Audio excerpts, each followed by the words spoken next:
Hello guys, bersama saya lagi dalam Alright Nopo Channel. So, ini dia respon terkini daripada Datuk Seri Rafizi Ramli, seorang politikus yang genius ya di dalam membuat fitnah. Ya, jadi memfitnah lepas tu mohon maaf. Mohon maaf lepas tu menfitnah. Bukan sekali sahabat semua, tapi berkali-kali. Kalau perkara seperti ini diulang berkali-kali, itu maksudnya dia sudah ketagih menfitnah dan memohon maaf. Jadi hari ini apa yang menarik adalah apa yang dikatakan oleh Datuk Seri Rafizi. Tapi saya mau mengingatkan anda sahabat semua, pada satu ketika pilihan raya umum sebelum ini, Razman membuat fitnah secara terang-terangan kepada Perdana Menteri kita, Datuk Seri Anwar Ibrahim. Ya, katanya kalau Datuk Seri Anwar diangkat menjadi Perdana Menteri, habislah agenda LGBT akan dikuatkuasakan. Lelaki kawin lelaki, perempuan kawin perempuan. Itu tuduhan melampau daripada Razman Zakaria. Dan apabila Datuk Seri Anwar Ibrahim menyaman beliau, apa yang Razman katakan, dia akan lawan di mahkamah. Dia akan menegakkan apa yang dikatakannya itu benar.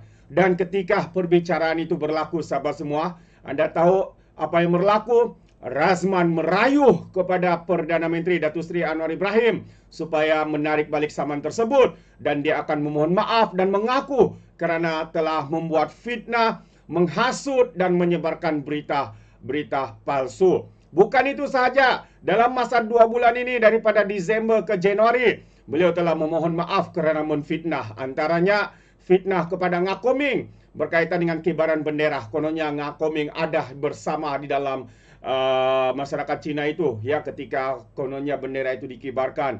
Lalu apabila Kantoi minta maaf, sekali lagi dia membuat kenyataan jijik fitnah terhadap Menteri Besar Perak, akhirnya dia mohon maaf. Dan yang terkini sahabat semua, dia mohon maaf kepada YB Hanayo ya kerana membuat satu tuduhan yang tidak berasas, dan bagi saya itu adalah satu tuduhan yang paling bangang dalam sejarah negara kita. Adakah mereka ini tidak punya otak? Adakah mereka ini tidak punya pengetahuan dan sebagainya? Membuat kenyataan sembrono apabila Kantoi menipu, mohon maaf. Jadi kalau bagi pandangan saya, mereka ini sudah ketagih dalam menfitnah sahabat-sahabat semua. Jadi tanpa buang masa, ayo kita bersama-sama untuk mendengar respon daripada Datuk Seri Rafizi Ramli berkaitan dengan politikus genius dalam menfitnah ini. Korang rasa Razman tak reti pakai chat GPT atau Razman rasa dia seorang politikus yang genius? Hanayo, anak orang kaya, anak YTL loh. Sepupu. Tak serik-serik kena saman. Dari fitnah sepupu sepapat Lim kepada fitnah cucu cicit Yo, wakil-wakil rakyat PAS terus terpalit dengan gejala fitnah terbuka. Saya cuba faham kenapa perkara ini berlaku. Bukan mereka tidak tahu memfitnah seperti ini akan menjatuhkan imej PAS di mata rakyat. Adakah mereka betul-betul tidak tahu? Kalau mereka tidak tahu, kenapa mereka tidak semak terlebih dahulu? Paling mudah semak dengan chat GPT ataupun DeepSeek. Jadi jika betul mereka tidak tahu dan tidak semak terlebih dahulu, ini menggambarkan mutu kepimpinan dan pengurusan mereka. Maknanya, mereka tidak mementingkan ilmu dan fakta, ataupun paling kurang, mereka betul-betul malas. Satu lagi kemungkinan, mereka sebenarnya tahu Lim Kit Siang bukan sepupu Lee Kuan Yew dan Hanayo bukan cucu cicit YTL. Tapi mereka merasakan jika sentimen ini dimainkan, ia akan meniup api kebencian perkauman kepada orang Melayu demi sokongan politik. Mereka mungkin rasa ini strategi politik yang genius, tapi ia memberi gambaran jika mereka terus bergayut kepada kebencian perkauman untuk berkuasa dan bukannya kecekapan mentadbir, rosaklah negara. Korang rasa Razman ni yang mana satu? Jadi sahabat semua, korang rasa Razman ni mana satu? Politikus sampah masyarakat ataupun seorang politikus genius dalam menfitnah? Anda boleh berikan komen dan juga pandangan anda. Jadi beberapa hari ini ya ada pemimpin pemuda daripada PAS cuba mempertahankan Razman ini sahabat-sahabat semua dan membuat tuduhan kononnya ada di antara mereka yang mengatakan bahawa Razman ini harus berundur dan sebagainya. Pemimpin pemuda PAS ini mengatakan mereka ini adalah pro DAP. Waduh, yang jadi mangsa DAP, yang menfitnah pemimpin mereka, lebay PAS. Tapi yang disalahkan pula DAP. Inilah PAS, sahabat semua. Apa sih yang berlaku? Disamankah apa pemimpin mereka? Tapi yang disalahkan itu adalah pemimpin daripada ataupun parti DAP. Jadi hari ini dalam tuduhan sebegitu rupa, seorang ataupun Taqiyuddin sebagai Setiausaha Agung Parti PAS membuat satu kenyataan yang agak mengejutkan kita. Jadi saya ingin membuatkan Anda apakah kenyataan Taqiyuddin ini, sahabat-sahabat semua, untuk tatapan kita semua. Taqiyuddin berkata, kan dah kena mana ada pro DAP dalam PAS.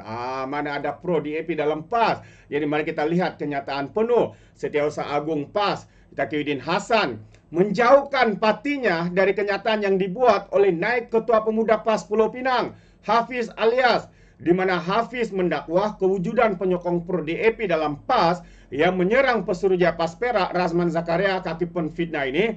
Beliau mengatakan bahwa PAS Pusat menegaskan pandangan tersebut merupakan pandangan pribadi dan tidak dirujuk kepada kepimpinan tertinggi dan tidak mewakili PAS, katanya.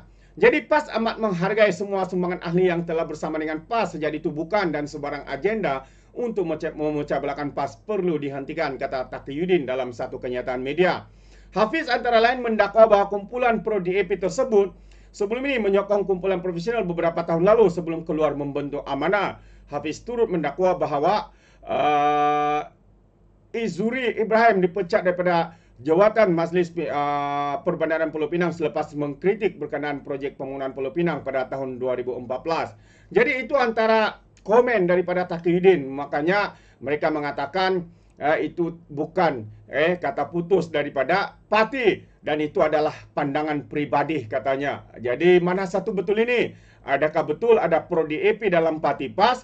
Adakah ahli-ahli PAS sekarang ini sudah mual dengan tindakan-tindakan pemimpin PAS yang tidak habis-habis menggunakan politik jijik, politik fitnah, politik perpecahan seperti mana yang dibuat oleh Razman Zakaria ini, sehingga memohon maaf lepas itu apabila ada ahli yang mempertikaikan dan menggesa supaya Razman ini diundur ataupun berundur daripada jawatan Pesuruhjaya PAS Perak. Tuduhan daripada pemimpin pemuda PAS ini katanya ada pro DAP, tapi lain pula kenyataan daripada PAS Pusat Taqiyuddin, katanya itu bukan pandangan daripada PAS, katanya itu adalah pandangan pribadi. Jadi sahabat semua, kita boleh nampak bagaimana huru-haranya parti PAS kini, huru-haranya parti ini demi politik mereka akan sanggup mempertahan individu yang digelar sebagai kaki penfitnah nomor 1 di negeri Perak. Tidak lain tidak bukan Razman Zakaria, sahabat semua. Ini bukan saya katakan, tetapi fakta dan data menunjukkan Razman ini adalah kaki penfitnah. Banyak kali beliau sudah disaman. Kalah saman fitnah selain daripada memohon maaf. Mohon maaf lepas tu fitnah lagi. Jadi kalau hari ini ramai rakyat di luar sana, rakyat Malaysia menggelar bahawa PAS ini adalah penfitnah dan penfitnah itu adalah PAS. Jadi itulah sinonimnya. PAS sinonim dengan fitnah. Fitnah pula sinonim dengan PAS. Jadi benarlah apa yang dikatakan oleh Muhyiddin Yassin bahwa PAS ini adalah parti ajaran sesat. Mereka akan lakukan apa sahaja demi untuk tujuan politik dan kepentingan individu semata-mata. Jadi apa pandangan anda, sahabat semua? Anda boleh berikan komen di dalam ruangan komen. Jadi terima kasih. Izinkan saya untuk mengundurkan diri dan seperti biasa peribahasa mengatakan, tapapun kangkap 2 tahun keinginan. Dalam bahasa Melayunya, tepuk dada, tanya selera. Sekian daripada Alright Nopo Channel. Saya kita berjumpa lagi. Bye-bye.